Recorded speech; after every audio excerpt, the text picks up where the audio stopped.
Alrighty, just in case you haven't been paying attention for a while now, the upcoming X-Men 97 that is being brought to you by Disney has been wokeified. Now, clearly, they are now admitting that it has been wokeified. However, the woke revolutionaries are all out trying to defend it and claim that the X-Men has always been woke. Now, for those of you who are claiming that the X-Men is not woke, well, the X-Men, according to Bo DiMaio, is now embracing woke representation, making sure that Jubilee, who is an Asian character, is being voiced by an Asian person.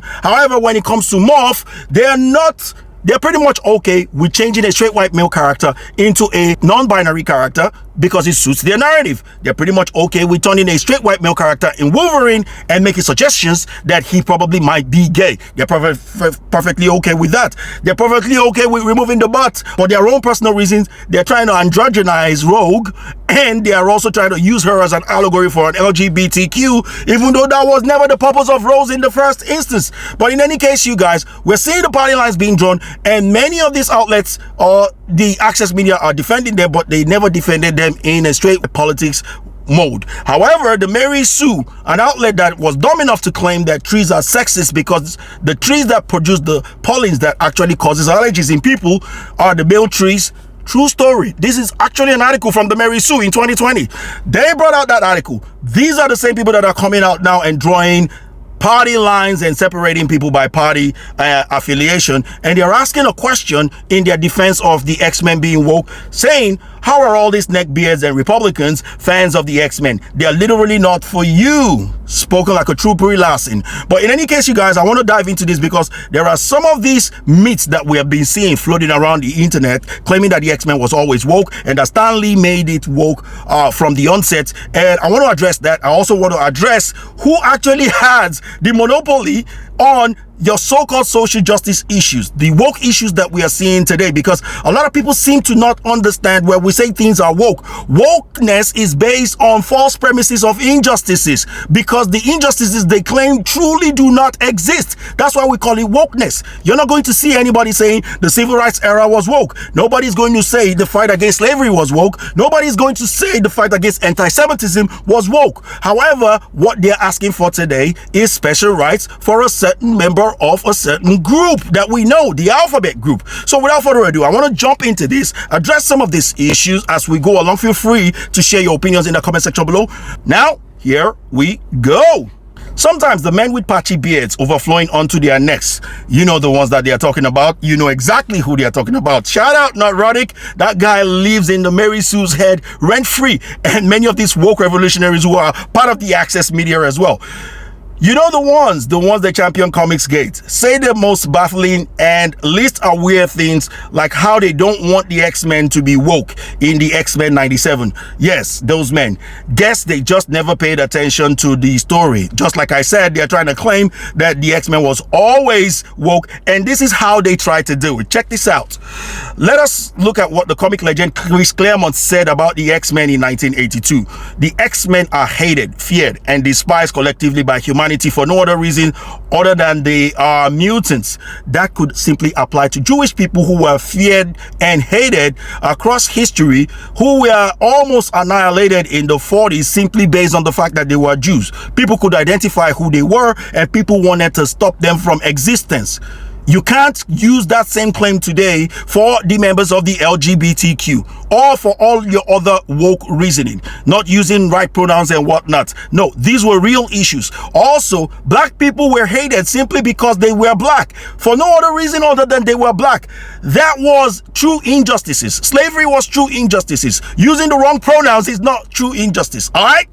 Just wanted to let you guys know that. They continue by saying, this makes sense since Stan Lee and Jack Kirby were inspired by civil rights movements to create the superheroes. That is an absolute fallacy. That is an absolute lie. And this is one thing I love about the internet, because there are receipts to the reasons why Stan Lee actually created the X-Men.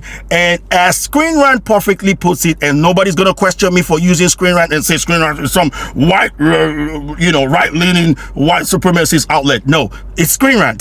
Screen Rant says Stan Lee created the X-Men out of laziness, and this is what Stan Lee had to say about the whole thing. So let's check this out from this article. While Stan Lee and Jack Kirby are both credited with the X-Men's creation, it was Stan Lee who stumbled upon the idea of mutants in X-Men, the official guide. Lee writes his idea, guaranteed, and this is quote, guaranteed I'd never have to worry about explaining the origins of a superpower again. It hit me when I thought of the words mutant. We all know that mutation occur in nature. For no apparent reason, a frog will be born with 3 legs, or a banana will be the size of a watermelon, or a child prodigy will have the ability to play Mozart at the age of 3. And the beautiful things about such mutations is that they don't require explanation. They can happen to anyone. So basically, the X-Men are superpowered people. They are special people. When it comes to the members of the LGBTQ, it's all about your choice. You're just making a choice, just like a person who's choosing to be straight is making a choice to choose to be straight. I am not special because I'm black. You're not special because you're a member of the LGBTQ. A person is not special because they are women. No, these people, there is no actual systemic oppression on them. There is no actual systemic oppression on black people anymore. And some people will say, what about George Floyd? But I could easily ask you, what about Tony Timper? What about Edward Bronstein? What about Ryan Whittaker, who was shot just for opening the door for police officers? And all these names that I called were white people. If it is systemic, it should only happen to black people and never happen to white people. However, we've seen the same thing that has happened to black people in terms of police brutality happen to white people as well. So it's not systemically racist, but black people will always claim when it happens to them that it is systemically racist. So in any case, you guys, that's where we are at. It was never a reason. Now, of course, in 2002, in an interview with the Guardians, Stan Lee did say that yes, they tackled some social justice issues, but every superhero movie, series, comic books, they tackle social justice issue from time to time because everybody faces social issues every now and again. There are people who get rejected simply because they are nerd from society. This is not something you should be attributing to just LGBTQ. Right? LGBTQ, once again, are not special simply because they are LGBTQ or make a choice to be. And what LGBTQ activists are asking for is not civil justice rights or is not civil injustices upon these people to be fixed. They're asking for special rights. Excuse me, ma'am. No porn at the bar. Oh, it's okay. I'm transgender. Oh, I had no idea. Do whatever you want all the time. For biological men to compete in biological women's sports, that's special rights. That's not civil rights.